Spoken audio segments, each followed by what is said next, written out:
Doctor Torlapati Rajeshwari గారి భారత స్వాతంత్ర ఉద్యమంలో ఒడిశా తెలుగు యోధులు రెండవ భాగం 21/1/25 దిగుమర్తి వెంకటరామారావు గారు 1910లో జన్మించారు. 1977 జీవించి చనిపోయారు. తల్లి పేరు దిగుమర్తి లక్ష్మీ నరసమ్మ, తండ్రి దిగుమర్తి విశ్వనాథరావు. నవంబర్ 18, 1910లో బరంపురంలో జన్మించారు. ఉన్నత విద్య కలకత్తా, బెనారస్, లాహోర్లలో అభ్యసించి ఎంఏ, ఎల్ఎల్బి, డిప్లొమో జర్నలిజం కూడా అందుకున్నారు. ఆయన ఇలా ఉండేవారు.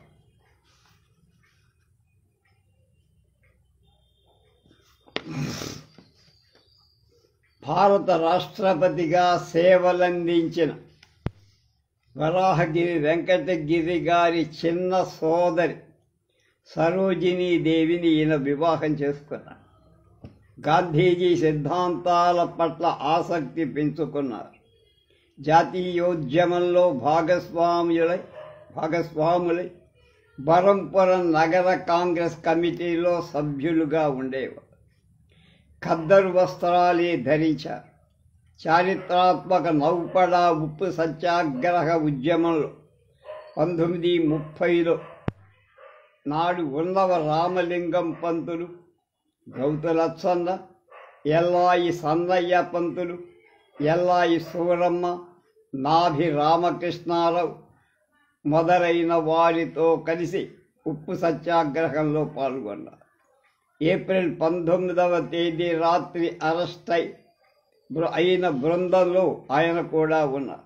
గంజాం జిల్లా హరిజన్ సేవక్ సంఘకి అధ్యక్షుడు. 1943 నుంచి 57 ఏళ్ళు పనిచేశారు. అందులో సహకారోద్యమంలో శ్రీ నాభి రామకృష్ణారావు మొదలైన వారితో కలిసి పనిచేశారు. బరంపురం సెంట్రల్ కోఆపరేటివ్ డైరెక్టర్గా 1946 నుంచి 70 వరకు 4 ఏళ్ళు పనిచేసి బ్యాంకు అభివృద్ధికి నిర్మాణాత్మకమైన కృషి చేశారు. రచనారంగం, రచనలపై వీరికి మక్కువ ఎక్కువ. సామాజిక ఆర్థిక కళా విషయాలపై మంచి అవగాహనతో ఇంగ్లీష్లో 300కు పైగా వ్యాసాలు రాశారు. అవి ఆనాడు ప్రసిద్ధ ఆంగ్ల పత్రికలలో ప్రచురింపబడ్డాయి. తెలుగులో కథలు, విమర్శలు, జీవిత చరిత్రలు రాశారు. తెలుగులో భామ, సీత రాధమ్మ, పొరుగింటి అమ్మాయి శీర్షికలతో 3 కథా సంపుటాలు వచ్చాయి. ల్యాండ్ రిఫార్మ్స్ పుస్తకం ఆంగ్లంలో రాశారు. సరదా, జానపద సంగీతం, నృత్యం ఇష్టపడేవారు. దూరపు నడక ఆయన సరదాలో ఒకసారి బరంపురం నుంచి భువనేశ్వర్కి 5 రోజుల నడిచి వచ్చేశారట. టెన్నిస్, బాల్, బ్యాడ్మింటన్కి ఇష్టమైన క్రీడలు, స్వయంగా డ్యాన్స్ కూడా చేసేవారు. బరంపురంలో ప్రధాన గ్రంథాలయం వీరి తండ్రి గారు దిగుమర్తి విశ్వనాథరావు గారు స్థాపించారు. అది ఇప్పుడు మున్సిపాలిటీ వారి అధీనంలో నడపబడుతుంది. బరంపురంలో స్వగృహంలో 1980లో చనిపోయారు. ఉప్పల లక్ష్మణరావు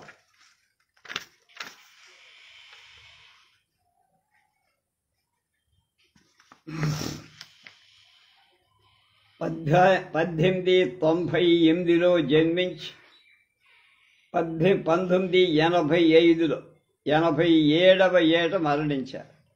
రచన, పరిశోధన, దేశభక్తుల మూర్తిమత్వం ఆయన. ఉప్పల లక్ష్మణరావు అంటే రచన, పరిశోధన, దేశభక్తి అన్నీ కలగా గలిపినవారు. తల్లిదండ్రులు ఉప్పల సుందరమ్మ, ఉప్పల నరసింహారావు. లక్ష్మణరావు తాతగారు దిగుమర్తి వెంకటరామయ్య పంతులు. బరంపురంలో ఫస్ట్ గ్రేడ్ ప్లీడరుగా, విద్యావేత్తగా పేరు పొంది వీరి కుమార్తెలందరినీ విద్యావంతులుగా తీర్చిదిద్దారు.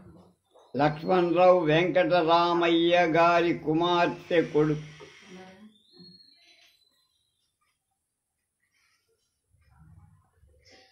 లక్ష్మణరావు బాల్యం చదువు బరంపురంలోనే సాగింది. స్వదేశీ ఉద్యమ ప్రారంభంలో లక్ష్మణరావు తన మేనమామ దిగుమర్తి విశ్వనాథరావు నాయకత్వంలో వారి కుటుంబ సభ్యులతో కలిసి పాల్గొన్నారు. చిన్న పెద్ద కుటుంబ సభ్యులంతా కర్ర డంబల్స్ చేతిలో పట్టుకొని ఇద్దరేసి చొప్పున వరుసగా నిలబడి వందే మాతరం నినాదం ఇచ్చుకుంటూ దుడువా వీధి వరకు చివరి వరకు వెళ్ళేవారు. వారు చిన్ననాడు పాడిన పాట హిందూ మాతా నిన్ను వేడని మందబుద్ధిని మాన్పుమా అందమైన స్వదేశీ వస్తువులందు మా మది నిల్పుమా వందే వందే సదా స్వదేశ మాతరం సదయ హృదయ జనని నీకు చక్క మృక్కె నీలో ఇంతేని తోడ లోపముల్ గణం సర్యాపరాధములు మావే చాలా సిగ్గగున్ సర్వ అపరాధాలు మాకే సిగ్గుగా ఉందే. హిందువులారా వందే మాతరమనుడి ఆర్య సంతతి వారమౌ మనకందరకు శుభదాయకంబగు వందే మాతరమనుడి. రాజపుత్రుని అజిత సింహుని రమ్య సద్గుణ తిలకుని భూరి సన్నుత బిపిన చంద్ర సురేంద్రనాథుల బ్రోవుమ అని బ్రతుకు పుస్తకం 33వ పేజీలో ఆయన రాసింది ప్రింట్ అయ్యింది. భారతదేశంలో పరిశ్రమలు స్థాపించాలని తిలక్ పైసా ఫండ్ నిధి అని ఒకదాన్ని రూపకల్పన చేశారు. ఆ పైసా ఫండ్ నిధి సేకరణ నిమిత్తం దిగుమర్తి విశ్వనాథరావు నాయకత్వం కింద ఏర్పడిన జట్టులో లక్ష్మణరావు ఉండేవారు. సేకరించిన డబ్బు పూలాకు పంపేవారు. అలాగే చెన్నపట్నం నుంచి సుబ్రమణి అయ్యర్ పిలుపుతో దీపావళి రోజున నేషనల్ ఫండ్ పేరుతో డబ్బు సేకరించేవారు. దానిలోనూ ఉప్పల లక్ష్మణరావు పాల్గొని జాతీయోద్యమంలో భాగంగా రూపుదాల్చిన గ్రంథాలయ ఉద్యమంలో లక్ష్మణరావు విశ్వనాథరావు నాయకత్వాన రూపుదిద్దుకున్న గ్రంథాలయ స్థాపనలో పాలు పంచుకున్నారు. గ్రంథాలయం పేరు young men's library and association స్థాపించారు 1909. అలాగే హోమ్ రూల్ ఉద్యమంలో పాల్గొనేవారు. ప్రతిరోజు బ్యారక్స్ మైదానంలో జరిగే బహిరంగ సభలకు హాజరయ్యేవారు. 1919 జలియన్ వాలాబాగ్ హత్యాకాండ తరువాత దేశంలో ఆందోళనలు ఎక్కువైపోయాయి. బ్రిటిష్ వారి దమనకాండ ప్రజలకు బాగా అర్థమైపోయింది.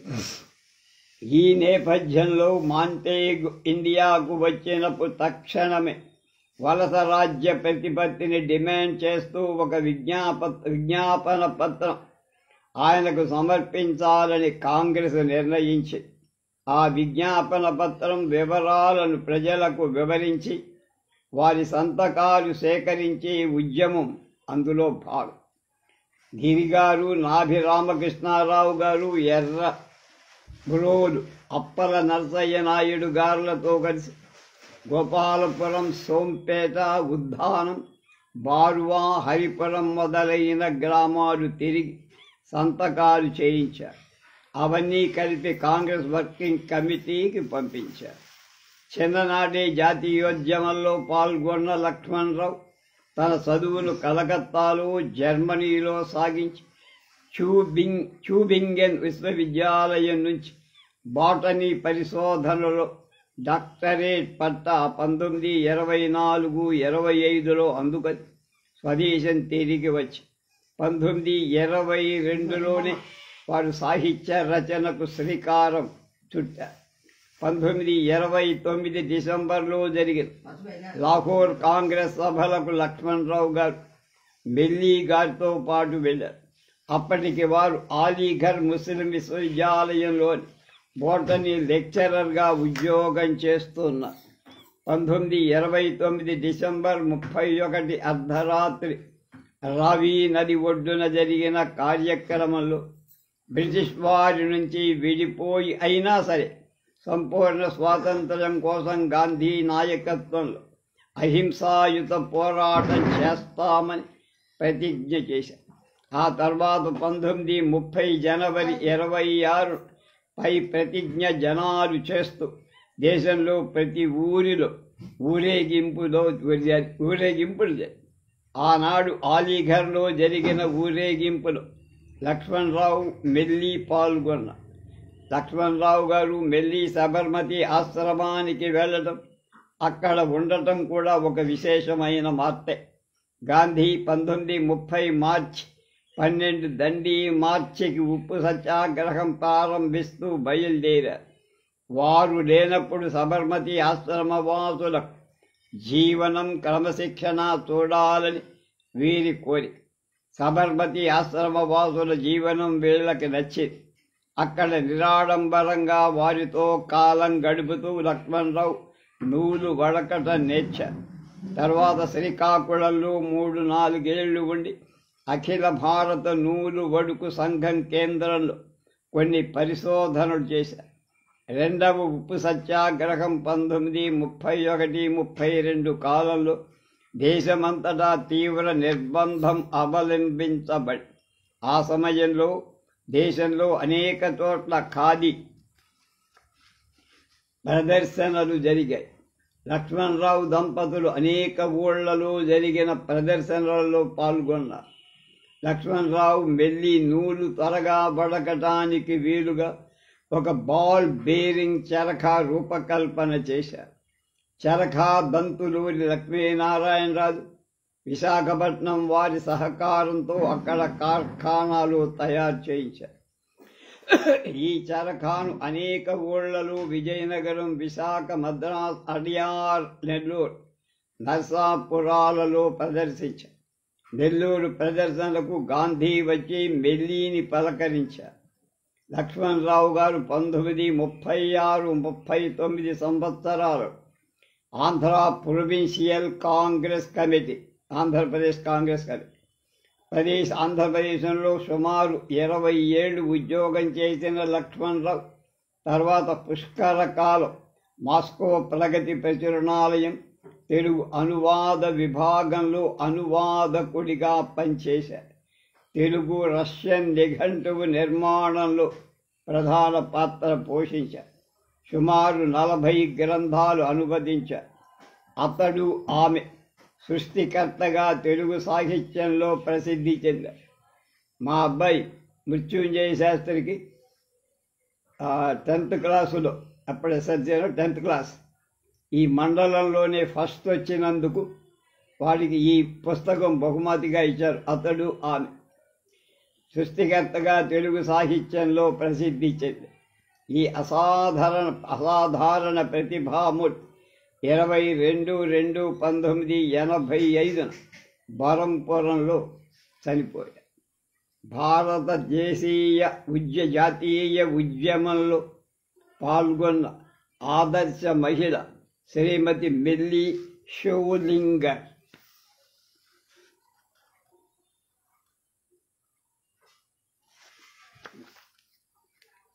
1898లో జన్మించింది ఆమె. 1965 అంటే 67 ఏళ్ళు జీవించి మరణించింది.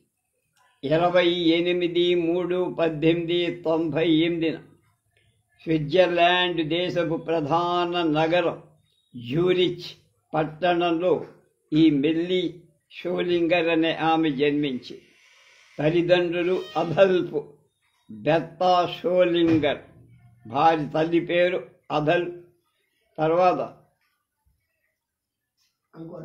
షోలింగరము తండ్రి. భర్త ఉప్పల లక్ష్మణరావు ప్రసిద్ధ రచయిత, శాస్త్రవేత్త.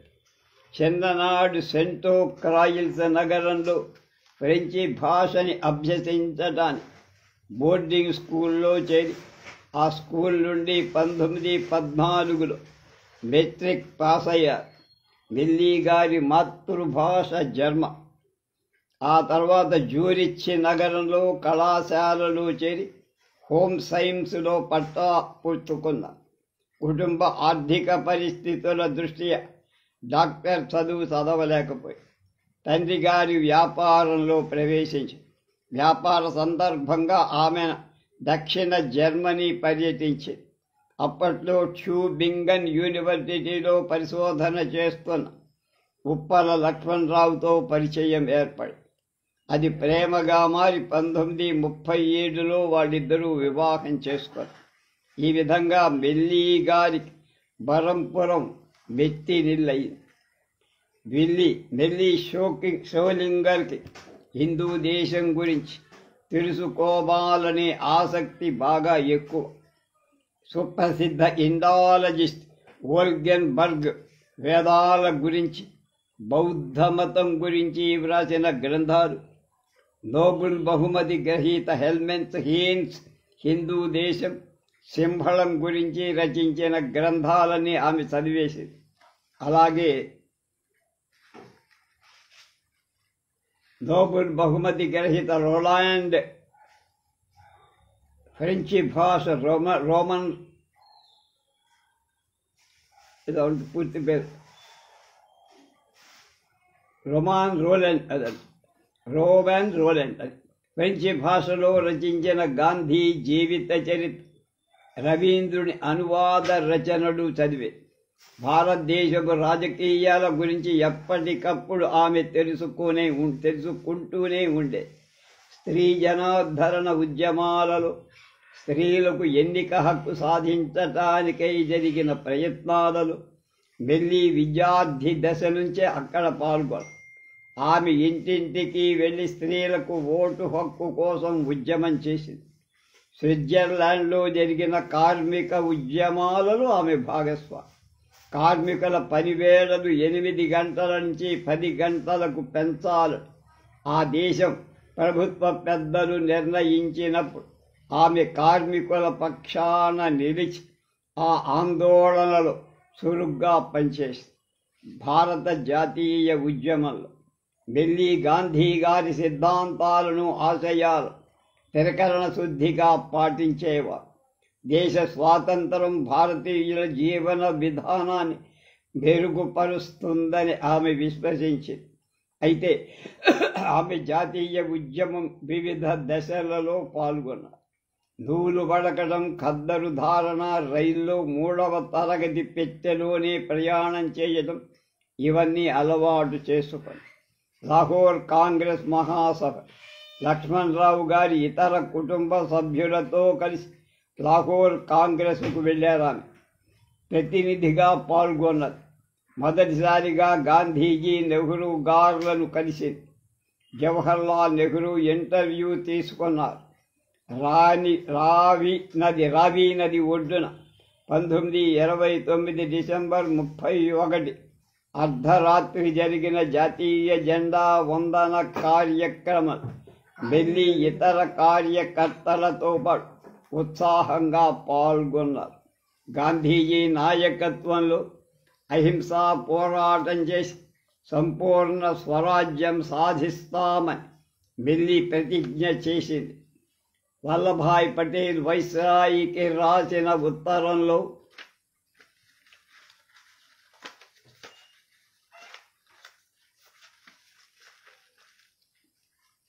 అలాగే గాంధీజీ సంపూర్ణ స్వరాజ్యం కోరుతూ ఉద్యమం ప్రారంభిస్తానని వ్రాసిన లేఖను జర్మనీ భాషలోకి అనువదించి జ్యూరిచ్లో ప్రధాన దినపత్రిక నోయే జ్యూరిఖర్ జైతుంగుకు పంపిందామె. అవి ఆ పత్రికలలో అచ్చయ్యాయి. సబర్మతి సత్యాగ్రహ ఆశ్రమ జీవన్. సబర్మతి ఆశ్రమంలో 1930లో మెల్లి 1 ఏడాది ఉంది. అక్కడ నూలు వడకట నేర్చుకో. రాత్రిపూట ఆశ్రమం బయట గస్తీ తిరగడానికి స్త్రీలకు అనుమతి లేదని చెప్పడంతో మెల్లి మేనేజర్తో వాదించి సత్యాగ్రహానికి దిగింది. అసలు సంగతి ఏమిటంటే అది చిత్తడవి ప్రాంతం కాబట్టి పాములు తిరుగుతూ ఉంటాయి. వాటిని చంపకుండా ఒక పరికరాన్ని ఉపయోగించి దాన్ని బంధించి ఆశ్రమం సరిహద్దుల్లో ఉన్న అడవుల్లో వదిలేయాలి. స్త్రీలకు అంత ధైర్య సాహసాలు ఉండవనే కారణంతో స్త్రీలని గస్తీకి నియమించేవారు కాదు సబర్మతి ఆశ్రమాలు. ఢిల్లీ గాంధీజీకి స్త్రీలతో పురుషులతో సమానంగా హక్కు స్వేచ్ఛ ఇవ్వాలని లేఖ రాశారు. గాంధీజీ అప్పుడు ఎర్రవాడ జైల్లో ఉన్నారు. ఆయన వెంటనే మెల్లీ గారిని గస్తీకి అనుమతించమని లేఖ మెసెంజర్కు పంపించేశారు. ఈ విధంగా మెల్లీ తన పంతం నెక్కించుకొని రాత్రిపూట గస్తీ పహరా కాసే కార్యక్రమంలో కూడా చేశారు. అక్కడ మెల్లీకి పొట్టి శ్రీరాములు గారితో పరిచయమై నూలు వడుకుడు పరిశోధనలు ఉద్యమ స్ఫూర్తి. అఖిల భారత నూలు వడుకే సంఘం వారి సన్న నూలు కేంద్రం శ్రీకాకుళంలో ఉండే. పొందూరు ఖద్దరు బాగా ప్రసిద్ధి కదా. ఢిల్లీ గారు లక్ష్మణరావు శ్రీకాకుళంలో ఉంటూ కొత్త రకం రాట్నం పెద్ద చక్రం బాల్ బేరింగుతో రూపొందించటానికి ప్రయోగాలు చేశారు. విశాఖపట్నంలో దిగమర్తి రామస్వామి మిత్రులు వాలంటీర్లు ప్రతి ఏడాది పారిశ్రామిక ప్రదర్శనలు ఏర్పాటు చేసేవారు. ఆ ప్రదర్శనలో మెల్లి ఒక వేదిక మీద నూలు వడుకుతూ ప్రదర్శన ఇచ్చేవారు. అది అందరి దృష్టి ఆకర్షించేది. ఖాదీ ప్రదర్శనలో అనేక ఊళ్ళ ప్రదర్శనలలో మెల్లి పాల్గొన్నారు. జైలు జీవితం 1939లో ప్రారంభమైన వ్యక్తి సత్యాగ్రహ ఉద్యమం బెజవాడలో మెల్లి పాల్గొన్నారు. అక్కడ అరెస్ట్ అయి 9 నెలల పాటు వేలూరు స్త్రీల జైలులో శిక్ష అనుభవించింది. అక్కడ ఆమెకి మార్గరెట్ కజిన్స్తో పరిచయం కలిగి జైలు నుంచి విడుదలై వచ్చాక కొన్ని నెలలకు మద్రాసులో సత్యాగ్రహం పాల్గొని మళ్ళా జైలు పాలయ్యింది. మళ్ళీ సంవత్సరం పాటు వేలూరు జైల్లో ఉన్నారు. ఆమె జైలు నుండి వచ్చే సమయానికి క్విట్ ఇండియా ఉద్యమం ఉధృతంగా సాగుతుంది. నాటికి జర్మనీ ఇంగ్లాండ్ బద్ధ శత్రు. క్విట్ ఇండియా ఉద్యమంలో పాల్గొన్న వాళ్ళని పోలీసులు లాఠీ దెబ్బలతో చిత్రహింసలకు గురిచేసి ప్రజలను భయాందోళనకు గురి చేస్తున్న కాలం అది.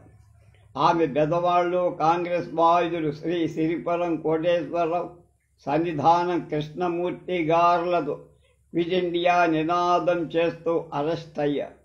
పోలీసులు అరెస్టు చేయటానికి వెళుతున్నప్పుడు మెల్లి పోలీస్ వ్యాన్లోకి ఎక్కటానికి నిరాకరించి నినాదాలు చేస్తూ రోడ్డు మీద పడుకుంది.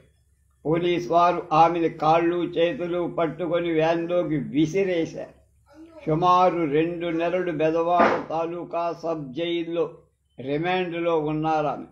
స్త్రీల విభాగం జైలులో పరిస్థితులు చాలా దారుణం. అప్పుడు స్త్రీ ఖైదీలకు స్నానానికి కానీ మరుగుదొడ్డి కానీ దడి కూడా లేని పరిస్థితి. స్త్రీలకు ఈ సౌకర్యాలు కలిగించాలంటూ ఆమె నిరాహార దీక్షకు దిగారు. ఆమె ఆరోగ్యం క్షీణించాక జైలు అధికారులు దిగొచ్చారు. స్త్రీలకు సౌకర్యాలు కలిగించారు. అనేక వాయిదాల తరువాత ఆమెకు సబ్ కలెక్టర్ 18 నెలల కఠిన శిక్ష విధించాడు.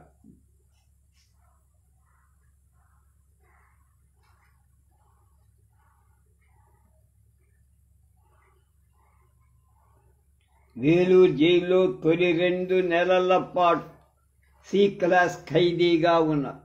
తర్వాత బి క్లాస్కి మార్చారు.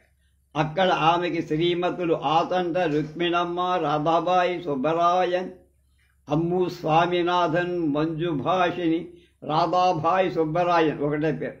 అలాగే అమ్ము స్వామినాథన్, మంజుభాషిని, అమ్మాళ్ మొదలైన వాళ్లతో మంచి స్నేహం కుదిరి రాయవెల్లూరు స్త్రీల జైల్లో మెల్లీతో పాటు శ్రీమతి బెదవాడ లక్ష్మీకాంతమ్మ గారు కూడా ఉన్నారు. జైల్లో మెల్లీ గారిని రాజకీయ ఖైదీగా చూడకుండా కాళ్ళకి చేతులకు సంకెళ్ళు వేసి ఉంచేవాళ్ళు. ఒక స్విస్ జర్మనీ వనిత భారతదేశంలో తమని ఎదిరించడం బ్రిటిష్ వాళ్ళకి ఆగ్రహం తెప్పించింది. పైపెచ్చు ఆమెని జర్మనీ గూఢచారిగా కూడా అనుమానించినట్టు లక్ష్మణరావు గారికి అర్థమై 1944లో ఆమె జైలు నుంచి విడుదల అయ్యింది.